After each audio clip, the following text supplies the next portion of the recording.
give you these two microphones. The one in your left hand is going to be the reference, and this one's going to be what we're testing. So go ahead and first of all put them together and put them right in front of the speaker. We're going to run some noise through the speaker. Now on the graph you can see both lines are flat because they're comparing each other and they're picking up the same sound, so there's nothing to report. Take the one in your right hand and move it to the vent so we can see the graph change. Now let's look at the bottom graph for just a second. Here below the tuning frequency of the cabinet, it's up around 180 degrees because they're doing that push-pull thing, right? And then as the frequency increases, it goes through the resonant point of the cabinet, and now they are in phase. And so with these frequencies, they're going to be moving in unison, and they'll stack together if they're relatively the same volume. But at some point, it's interesting, we get high enough and we reach another resonance of some kind. That's a harmonic.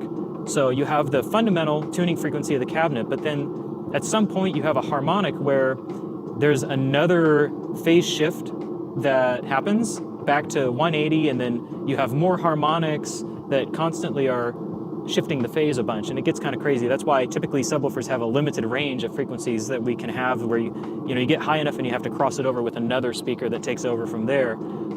At the fundamental, the vent seems to be producing so much more sound than the driver. Like it goes way up in comparison and then kind of levels out. Right about here, they're like about the same volume as each other. But then again, at the harmonic, the vent has a huge spike in relation to the driver.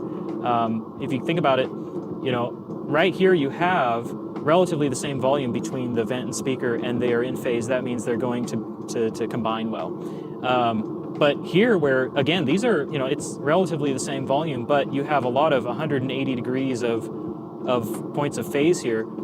If those come together, they're gonna cancel each other. So the subwoofer becomes very unusable up in this range.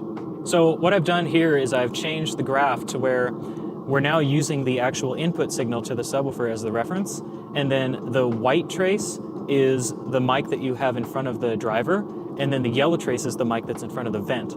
Okay, so it's interesting because we can see that we have the relative peak in the vent at the tuning frequency.